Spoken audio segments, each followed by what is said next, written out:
One of my main goals in Minecraft since I've started playing has always been to create the most immersive world that I possibly can. I don't know how to explain it, but there's just something that's so satisfying about walking through an idea that you had and seeing it from a perspective that you didn't think of when you originally had the idea. Once you've been playing in a world for a while, it goes from, I want to build a house here, I want to build a boat over here, maybe I want to build a little stream over here, and then when you pull back and walk through it and you realize that you've created the most unexpected view that you never thought of when you set out building in the first place. I feel like throughout my time playing Minecraft, I've done pretty good at immersion, but I've always had a problem with one thing, and that's this, right here. Do you see it? It's where my Minecraft world stopped Minecrafting, and the Minecraft world starts its Minecrafting. This division right here between the regular generated Minecraft world, which is beautiful in and of its own way, don't get me wrong, it does have its own beauty. But when I'm going for immersion, my little mind just wants to touch every single little block everywhere. And I hate it when I go from all my custom little trees that I've got built up over here to just the square little Minecraft trees over here. That's always bugged me, maybe more than it should. But I come to you today with what I think might be a wee bit of a solution to that problem. Behold, this Mooshroom island that I've found here that is in the middle of nowhere, and it's the only thing that you can see from all the shores. You can't see any other Minecraft anywhere around other than just ocean. And I think that is going to be perfect for what I want to do with it. And what could that be, you might find yourself asking? Well, I've already been doing a lot of it, and I'm not going to lie, I haven't recorded any of it. But the island totally looks like this now. I changed the whole thing. I've been playing around. Look, so I'm sorry I didn't record it, but I didn't feel like it. I was messing around with the Axiom mod, and I was trying to get more comfortable with that, and I kind of just wanted to play some Minecraft and not really worry about anything, so that's what I did. And we're here now, and so let me kind of bring you guys up to speed. Obviously, the island is green, and it has white cliffs. You can see that that's a thing. I kind of painted it in Axiom. I went through and I smoothed the terrain all out, and then I went through and I painted these cliffs, and I turned the mycelium into grass. But there's all these neat little fun little terrain spots here. This is a really cool island. Without having to do a lot of work to it, we're going to be able to have a lot of fun here and do a lot of really cool things. I have already been doing more things than this. I'll show you in a second, but we're going to go over here to the map, and I'm going to try and bring you guys up to speed on kind of what the plan is. So this is going to be like a city island thing. An ultimate immersion. Don't forget, immersion is the goal. We're going for immersion here. I want this whole thing to be transformed and turned into something cool by the time we're done. And I've already started over in this region here, doing a little harbor. This is going to be like the main port for the city, and then the main part of the city will kind of be on this island here behind it, and maybe wrap around a little bit this way. I'm not really sure what I'm going to do with this peninsula quite yet, but we might have to expand the city that way for a few of my ideas anyway, so that could work out. Down here, we're going to have a bit of a castle, kind of on this peninsula, and then from this little skinny point here on out is going to be farmland. That's the idea. We might do a little fishing village or something kind of dotted along here, along this little inlet here, but I think it should be pretty cool. It might take me a little while, but let me take you over to the harbor and show you what I've done there. Behold, here's the thing. Here's kind of the main thing that I've been doing. The main thing where I started working. I built this seawall that comes out here. I wanted to kind of shield it to make the harbor a safe place for ships to dock in there, to block it from waves and keep it smooth sailing. And I built these little islands out here, and I just kind of tried to make it look like they built the seawall out to it. Maybe they piled up rocks in a few different spots, kind of where they needed to. And eventually I want to do some sort of statues, I think, on these. Maybe lighthouses on here, some sort of lighthouse or a statue. I'm not really quite sure, but I'll figure that out eventually. For now, I think I'm going to move on from the seawall. I'm kind of bored of it. But I also do need to figure out how I'm going to connect this up, kind of this infrastructure, to the rest of like the city area over there. That's going to be the main like city square. But as far as the harbor goes, we've got these two main big docks here. We've got a kind of a medium-ish one over there, and then we've got these smaller ones over here for some smaller boats. And I think it should be big enough for what I want to do. It looked way bigger when I started, and now that I've got it kind of closed off like this and I've got the docks built, I'm wondering if it's going to be big enough for what I want to do, but I think so. We'll see. We'll see in the long run. These towers, they're pretty basic. They're just basically stairwells to bridge the elevation difference between down here and up there and provide access to the seawalls. But if you go inside, I did try to make them look kind of coolish. A little I can walk. A little staircase that takes you up to this level that'll eventually connect you over to the city.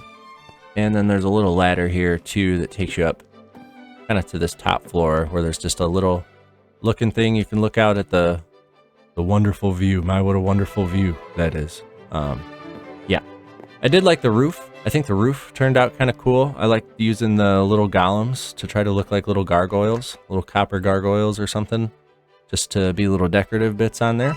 And this is about the most complete kind of aspect of the build so far is this seawall out here. I did decorate the shoreline a little bit, and I want to work on my shorelines. I'm not very happy with my terraforming here. I wanted there to be kind of separate little spots. Obviously the white cliffs tie into the rest of the island, and the gray too. I wanted there to be some areas of gray stone just so there was a bit of variety. But then like these spots over here, I wanted it to look like these were rocks that they threw in. Maybe they piled up here where the natural landscape didn't come up high enough out of the water, so they had to build that up a bit. And I think it does look kind of cool, but I also think it looks kind of busy. So we'll improve that over time, kind of as we go. I am excited to get to this part of the town here and connect up the docks with some paths and some roads and stuff like that.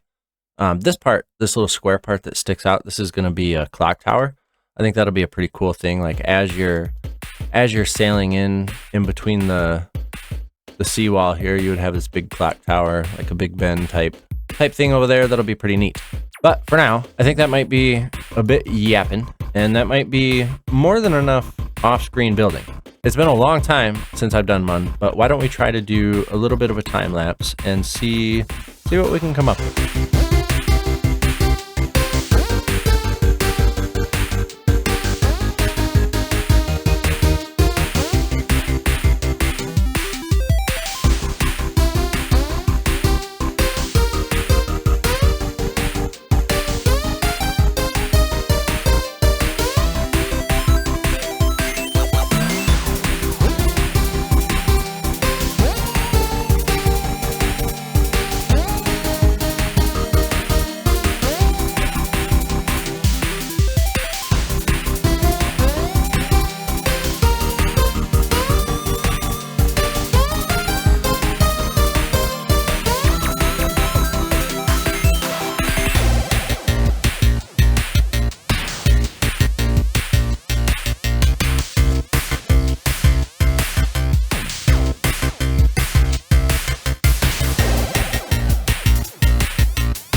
Okay, that's probably about enough of that.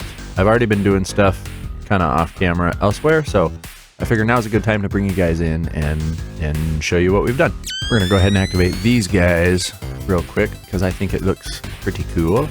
But yeah, speaking of pretty cool, here's the clock tower that I made. And I did change some stuff that didn't kind of make it into the time lapse, like these windows. I messed with these a little bit. I don't think I recorded that part. I'm not very good at recording all this, I'm finding out. But I'm super happy with the way this turned out. Super happy with the shape. I love the little turrets at the top, and I love the way that the clock turned out. I love the way that it's like centered as you come into the harbor. It's just boom, right there. For the outside, I put these little plant spots. I wanted to have like kind of vines looking like they're growing up down here and hanging over the edge a little bit, and then this part up here would be a bit more manicured with some flowers and some little trees and some shrubs and stuff like that. Also, the flags, the pink flags, these are just placeholders for now. And like same with these ones out here. I wanted to put flags on the buildings, but I wasn't quite sure yet what the color for the city is going to be. So I don't know what color I'm going to be making flags and banners yet. I'm thinking I don't know, I might just leave it at pink because I got the dress, you know what I mean? It fits the theme. But I was also thinking red. I was also thinking maybe blue. I don't know. You guys will have to let me know down in the comments, what color do you think we should go for our flags and for our city? I also did a little bit of an interior. So I'll take you guys inside and show you what I got going on in here. Nothing too fancy, but I wanted there to at least be something to look at if you came on the inside. And kind of like the flags, these, the carpet and the curtains, these colors might change. If I decide on a color for the city, I might come in here and swap these out. But I just put some flower pots and a couple little golems and some paintings and stuff around here. My idea was that this lower area here would be an area where I guess people could come in and look around or whatever, look out the window, I don't know, check out the view. But in here, you got the stairs that take you up to the top, and there's put a little closet over here, a little workspace, just with some stuff. And if we take these to the top, this first little landing here is another little workstation and storage. These are supposed to be gears. You'll see why here in a second. This is a little gear here, just some extra gears laying around, some barrels and some tools and stuff like that. Some stuff you might need if you were working on a clock tower. And then the next thing, we got these stairs that take you up to the very top, and we're just gonna fly. Because up here is kind of the coolest part, I think. I tried to make it look like there's a little gear system here, you know, and that there's stuff going on that's actually making the clock turn and move on the outside. And I did one on each side. I wanted to kind of connect it with some gears in the middle and have some sort of a pendulum that would swing back and forth, but I just didn't have the room in here to do what I wanted to do with that, and it ended up looking too crowded, and I couldn't figure out how to make it right, so I just left it with these little gear systems over here. And then there's these ladders on either side of the room. These take you up to this little landing platform thing, and this is what gives you access to the turrets. My idea is that the clock tower would probably be a pretty important part of the city's infrastructure, so they would probably have some archers or some guards or something stationed up here in these windows to keep the city safe. But I think I'm going to wrap this episode up here with the completion of this. This is enough progress. Sorry I did so much off camera. I'll try to do a lot more of the building and stuff on camera next episode, unless you guys don't really mind this format. You'll have to let me know kind of down in the comments. The whole creative building episodes, I'm still trying to figure out the best way to put these together so that they're entertaining and fun for you guys to watch and fun for me to make. I'm trying to find that balance, but I'm always open to suggestions. So for now, thank you guys for watching this episode. I really, really appreciate it. If you're still here, don't forget to leave a like on the episode, subscribe, maybe share it if you feel like it, and I will see you guys in the next one.